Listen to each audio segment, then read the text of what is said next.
As it tends to be with any massive franchise like Dragon Ball, when the years roll on and the story expands further and further, some things are likely to fall through the cracks. This is to say that there are quite a few unsolved mysteries in the world of Dragon Ball, from the status of the moon to the exact biology of Saiyan tails. So let's take a look at some of the craziest unanswered questions in all of Dragon Ball. But before we get started, we have a brand new channel for you called The Binger. Head on over there for more great movie content.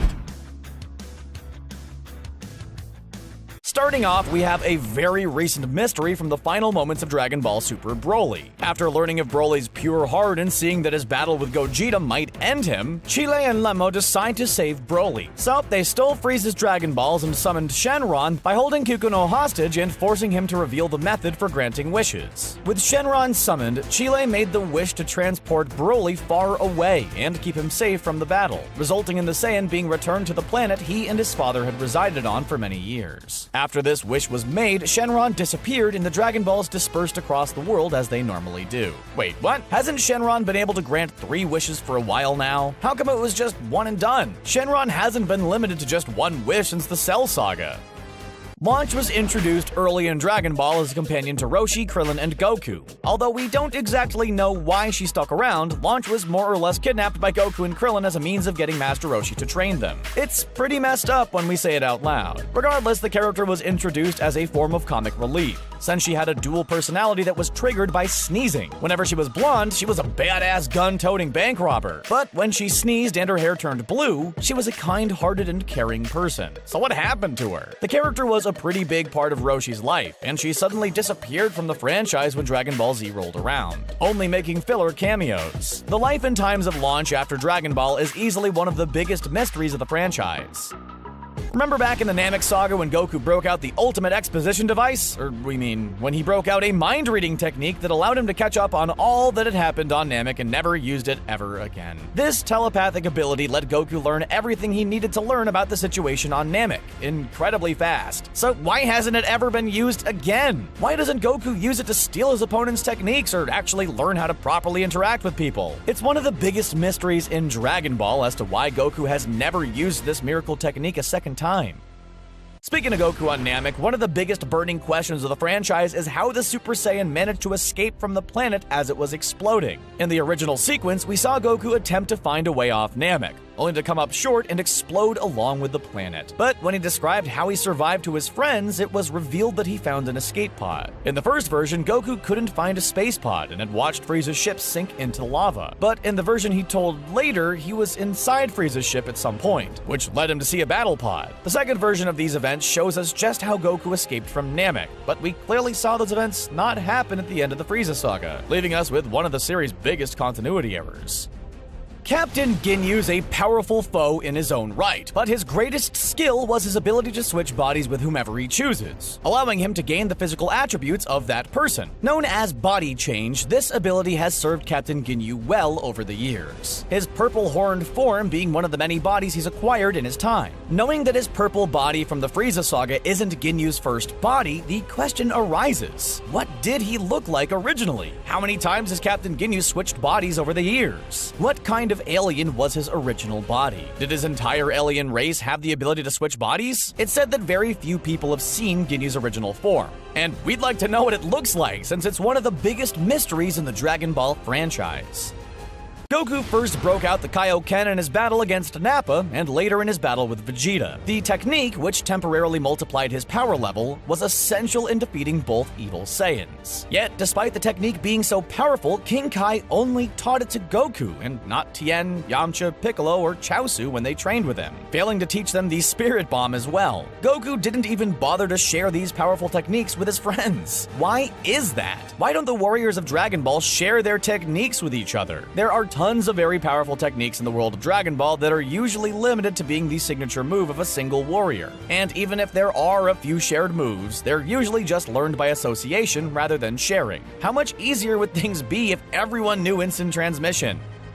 Goku and the moon don't have the greatest relationship. Just like a werewolf, Goku turns into a monster at the sight of a full moon. But instead of a wolf, it's a great ape. The transformation occurred because of both his tail and the moon, so of course Master Roshi made the logical conclusion to destroy the freaking moon. Yeah, that's right. Instead of cutting off Goku's tail, Master Roshi destroyed the moon. The moon was eventually restored by Kami, but was later destroyed again by Piccolo, who did so to halt Gohan's great ape transformation. He then cut off Gohan's tail and just left the Earth without its moon. There was no stated restoration after this, yet the moon was shown in the background later on. Even if we can assume this was also Kami's work, the fact that it was never fully stated has left the series with a pretty big mystery. Maybe this isn't a question that's on every Dragon Ball fan's mind, but it's still a mystery that has been left unsolved ever since Vegeta was first introduced. Of course, we're talking about the mystery of Vegeta's mother. The series has made it a point to showcase Vegeta's father, King Vegeta, who had a significant role in Dragon Ball Super Broly. We've also been introduced to Vegeta's brother, Tarble, and thanks to the movie, we know that he's also canon now. But what about Vegeta and Tarble's mother? What the heck happened to her? Was King Vegeta so mad at her for producing a weak child like Tarble that he banished her, or even worse, took her life? He does have that evil Mirror Universe Star Trek goatee, so we wouldn't put such a terrible act past him, since, as we all know, the goatee is the mark of a truly evil villain. Speaking of Tarble, he's one of the few Saiyans alive that still has a tail, which brings up another mystery of the franchise. How exactly do Saiyan tails work? We obviously know that they're the key to a Saiyan's power, containing the glands needed for a great ape transformation, as well as a bundle of nerves that make it a weak point for most Saiyans if grabbed. But beyond this, we don't know too much. Specifically, we don't know how the regrowing of tails works. Goku got his tail cut off 3 times, and it regrew twice. But after Kami cut it off, it never grew back. This could lead us to believe that after the 3rd cut, Saiyan tails ceased to grow back. But Vegeta's didn't grow back after it was cut by Yajirobe, so how exactly does it work? Similar to Vegeta's mother, this mystery isn't exactly pressing or all that important. But it's still worth noting that we never knew what Goku was up to during his solo training. Throughout the rest of Dragon Ball, we at least got an idea of what Goku did during training or a time skip. But after defeating the Red Ribbon Army, he just went off on his own, coming back 4 years later without an explanation. So what exactly did he do? We know he went off on his own because Master Roshi told him to do so, but we don't actually know what went on during those 4 years. Goku obviously knows how to survive on his own, but where did he go? Did he encounter new friends? How come we never met them? How did he get stronger just by living in the wild? Again, not the most important questions, but an unsolved mystery nonetheless. Zamasu's Zero Mortals plan is, very convoluted. In true anime villain fashion, Zamasu's plot to rid the multiverse of mortals involved teaming up with an alternate timeline version of himself. That version of himself wishing to switch bodies with Goku, wishing for his own body to be immortal, and finally starting his extinction plan in a universe that he didn't reside over and in a timeline he didn't belong to. Still with us? No? I can't blame you. Perhaps one of the weirdest parts of this plot was the fact that Zamasu decided to start his Zero Mortals plan in the future of a timeline and universe that he didn't belong to. Sure, he stated that Goku and Trunks were the inspiration for his plan, but that doesn't really explain why he didn't stay where he was and start with his own time and universe. He killed Gowasu. Who's gonna stop him after that?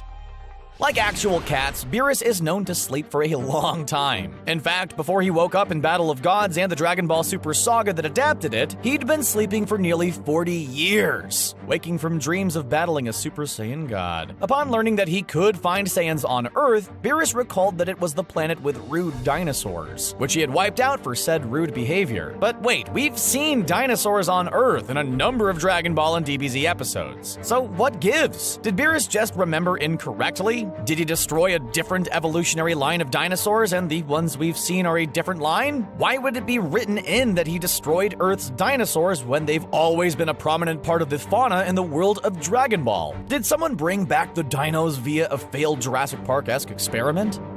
When Goku first died, we learned a bit about how the afterlife and otherworld works. First of all, you're greeted by King Yema, after a long line, of course, who looks at your life and sends you to heaven or hell like a big red-horned Saint Peter. We also learned that not everyone gets to keep their body after death, as most souls are just that. Souls without vessels that are either damned or sent to an eternal paradise. If they were a great hero of some kind, they could keep their body in Otherworld. Yet we've seen plenty of bad guys and non-heroic people retain their body in the afterlife. Maybe anyone whose power is high enough gets to keep their body. That might explain it, but for now it's still a mystery. As if the inconsistencies with Saiyan's tails weren't enough, there's also a mystery surrounding the tails of half-Saiyans. Gohan was born with a tail, and as far as we know, it stopped growing back after the second time it was cut off. Additionally, Trunks and Goten were shown without tails from their very first appearances, and from what we've seen, Bula hasn't been shown with a tail in Dragon Ball Super or Broly. So what's the deal? Akira Toriyama has stated it has to do with genetics and recessive traits. But if that was true, then Gohan wouldn't have had a tail to begin with. The real-world reason is likely that Toriyama forgot about tails by the time these characters were introduced, but maybe they were just preemptively cut off. After all, having a giant ape Trunks burst out of Capsule Corp probably wouldn't be good for the company's public image. Speaking of Trunks and Goten, we've got one giant question concerning them. Why aren't they allowed to get older? Gohan was allowed to grow up and have several different character arcs as he grew from a child to a warrior with his own way, and later to a loving father. Yet, his younger brother isn't granted the same thing. They're not alone either, since it's an absolute mystery as to why Krillin and Android 18's daughter Marin is still a little kid. Go take a quick look at the Dragon Ball wiki. Marin's 7 during the time Beerus shows up on Earth, yet she's acting and being treated like a toddler. What's going on? When Goku and Beerus fought each other, their godly punches were enough to threaten the fabric of the universe, each clash causing a shockwave across nearly every galaxy. This concept was forgotten about until a similar occurrence happened in Dragon Ball Super Broly. During the fight between Broly and Super Saiyan Blue Gogeta, something strange happened. The two warriors were transported to an alternate dimension, their massive power levels literally breaking reality for a moment before returning them to their original dimension. Or at least that's the running theory. We don't actually know what happened during that fight in Broly, and if it was a result of too much power clashing, then why hasn't this happened earlier? Why didn't it happen when Vegito fought fused Zamasu? Is there a chance that a fight from one universe could break into another? Hopefully the franchise explores this phenomenon in the rumored new episodes of Super. In one of our other Dragon Ball videos, we looked at all the new information that Dragon Ball Super Broly had added to the lore of the series. One of the items in that video was the fact that there were 2 other survivors of Planet Vegeta's destruction. Saiyans on a mission with Nappa, Raditz, and Vegeta, all of whom refused to go back to their home planet. We all know the fates of the other survivors of the destruction of the Saiyans, although since Vegeta killed Nappa later on, it's not crazy to think he did the same to these 2 anonymous Saiyans, who may have proven to be too weak in his eyes. Master Roshi is immortal. We've known this for quite some time. However, the source of his immortality was only just revealed in Dragon Ball Super, said to be the result of consuming the Paradise Plant, otherwise known as the Paradise Herb. Regardless of its name, we know Master Roshi has been eating it for quite some time, allowing him to retain immortality over the years. While we doubt Goku would partake in something like immortality, we've always wondered why none of the other warriors or their families have asked to be immortal like Master Roshi and Fortune Teller Baba. It'd help the Earth to have its greatest warriors around forever to defend the planet, and we're sure Bulma would love to stay young and beautiful, since she wanted to use the Dragon Balls to do exactly that. So why doesn't Roshi share the Paradise Plant? And why doesn't anyone else take advantage of it?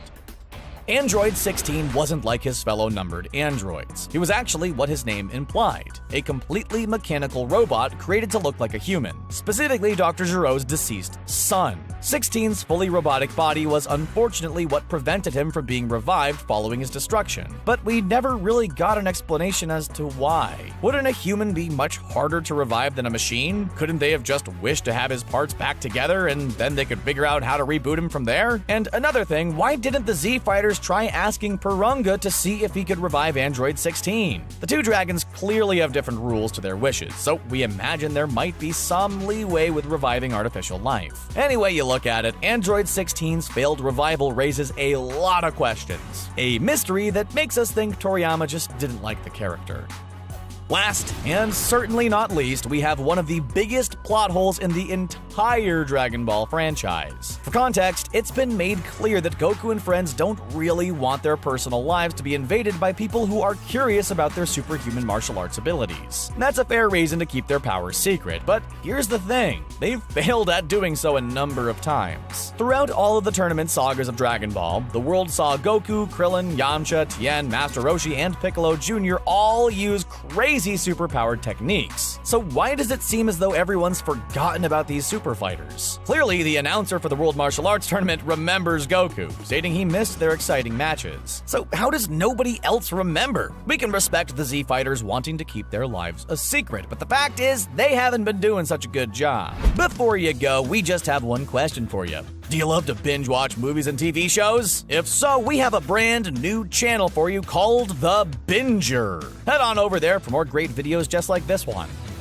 So, what did you think? Are there official answers for these unsolved mysteries? Did we leave any major unanswered questions out? Do you have any explanation for these mysteries? Let us know in the comment section below, and don't forget to subscribe to CBR for more Dragon Ball videos. Thanks for watching.